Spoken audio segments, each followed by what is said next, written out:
This is Richard with Sewing Machine Tips and Tricks. In this video, I have a Singer 756 touch and sew. I serviced it and I made several repairs. In this video, I show how to adjust the needle swing. And if you don't know what I mean by that, when you're doing a zigzag or any pattern that requires a needle to move from side to side, it's important that the needle swing in the right position, swing when it is in the right position. In other words, normally as it's leaving the fabric, it will start to swing and it'll finish the swing about the same place as it's going back down. So it'll start it like here and finish it here as it's going up and coming back down. But if it's not properly set, it could actually swing while the needle could actually swing while it's in the fabric. And in this machine, you'll see it was part of the swing was in the fabric. It was finishing the swing once it entered the fabric, so it needed to be reset or it needed to be adjusted. I also replaced the light in it, and I replaced the tension assembly on it. That video with those two repairs are on Patreon. So if you need to see that, if you'd like to see that, then you head on over to Patreon. There is a link in the description below, and that will get you over to it. All right. So y'all have a great day, and here's the video.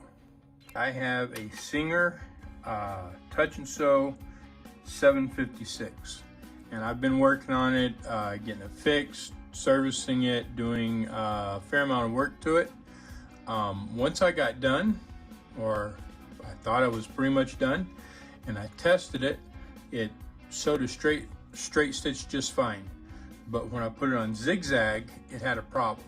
And I don't have thread in it right now, but I'm going to show you what it was doing. Especially when you're sewing and you have thread in it and you see the fabric doing what you're fixing to see, it can be kind of hard to realize what the problem is. So that's one main reason that I don't have thread in it. The other reason is obviously the top's off of it, and I'm going to show you what I did to fix this. So if you notice here, watch, see the fabric, okay? So it does okay there, and then here it kicks to the side. And if you're paying attention, if you see it, watch the needle as it comes down. It's coming down and it's moving. It's going into the fabric and it's still moving. And so it moves the fabric. So the problem is the cam stack is not properly timed.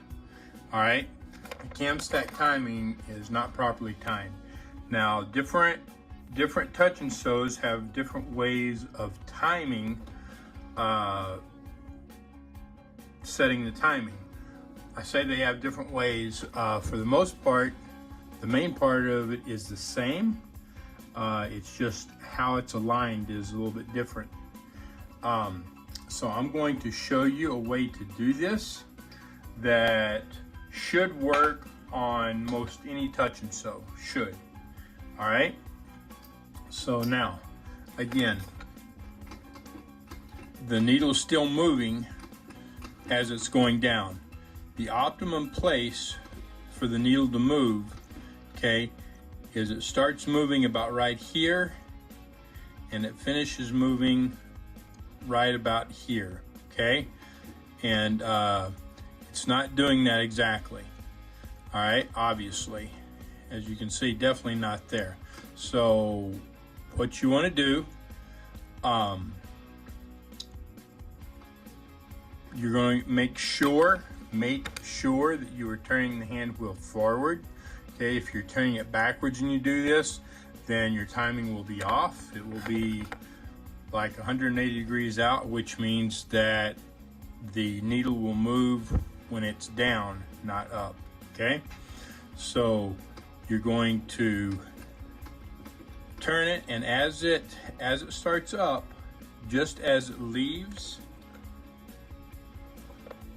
just as it leaves the top of the presser foot. And actually, you don't want to have any fabric under it when you do this, okay? Because there is a slight delay when you set this. So you want to make sure that you're setting the needle height off your presser foot at this point, okay? So you're getting your needle just slightly out of the presser foot. Any fabric that's under there is going to raise it up a little bit, and there's a slight delay before this thing actually starts moving. So if you have fabric under there, that could delay the movement of the needle bar and actually cause it to still be moving when it goes in the fabric on the other side. All right, so we're going to get it set so that it's just slightly above the presser foot. Then from the top, you need to remove, if you have an extra cam up here, you need to remove that. You need to remove everything that's right here. All right, so that would be such as this. You know, this is what was there. This is what is there on most touch and sews. Sorry about that. I should have had this ready before I started the video. Anyway, can't get that set now. All right, so you'll remove this. The main reason for removing this is just to get it out of the way. That's it. All right. Then you've got 3 screws. Now these 3 screws have to line up with this. If they don't, then obviously you're going to have to loosen them and then take it back to the point where I showed you. All right, so I have access to it here, and so I'm going to show you. We're going to loosen these. All right, get this up above here. I'll just come out. All right, so I'm going to loosen that a little bit, and I'm going to loosen this one a little bit. I'm not bringing it too far up. Okay, I don't want the screws hitting this. I'm just loosening them. That's it. Okay. Now,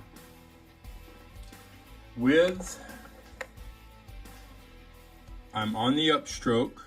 My needle's on the upstroke, and I'm just above the presser foot. All right. In fact, I'm going to drop it right about there. Now, I'm going to take this, and at this point, this should turn. Okay, this should turn just like that. Okay, I'm going to move this so that my cam follower, which is, get my big fat finger out of the way. My cam follower, which is right here, is right up against that lobe. Okay, it just comes up and touches it. It doesn't go too far. It doesn't start to raise it.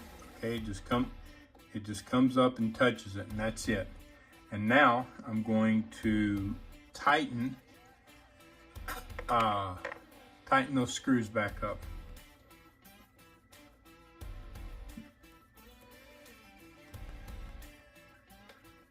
There's no need to over tighten them. Real tight.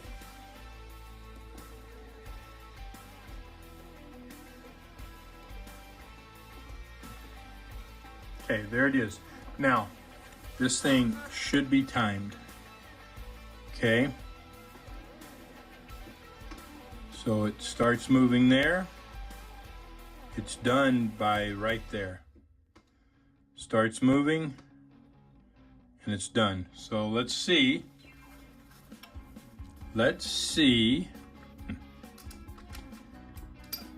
if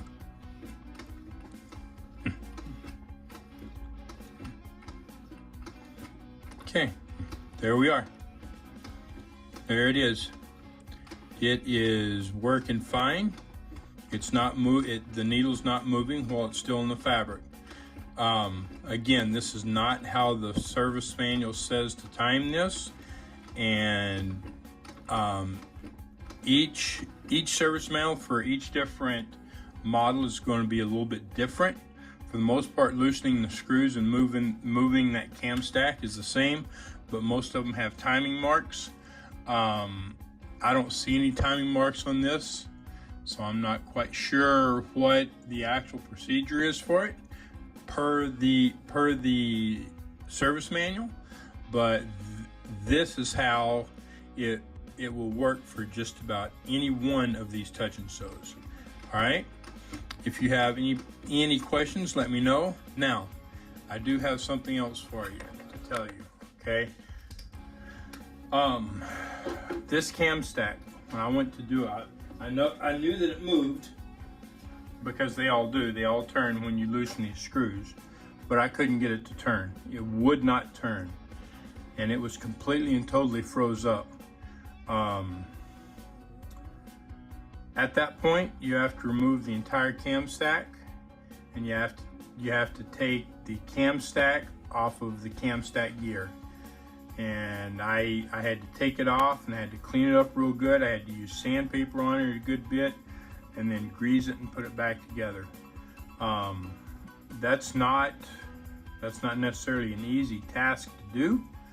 And if you decide to try to do that, if you have a similar situation, you decide to try to do that, then I highly suggest that you take pictures, take video, or whatever. You shouldn't have to, but there is a possibility that you will. Something else that well, no, not really, because it would be apart by then. Anyway, so that's how you time it. And again, if it doesn't turn, it's because it's all froze up. So it's at that point, it's up to you whether you want to try to take it apart or just get a whole new cam stack gear and possibly cam stack and put in it. It's a kind of a tough process, and it'd be honestly quite easy to break either the gear or the cam stack if they are froze together. So if you have questions or anything, let me know, and y'all have a great day. Thank you for watching.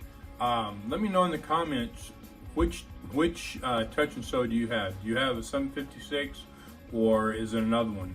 And did that fix work for you? Did it work on your machine? As well, if you like my content and would like to support it, you can go over to Patreon and sign up with Patreon and support it that way. Or if you like sewing garb, so t-shirts, cups, mugs, phone cases, whatever, I've got a small section in my store where you can get that, and there will be a discount on that. If you look down in the description, you'll see the link, and you will see the discount and how to claim that. All right, y'all have a great day, and I'll see you in the next video.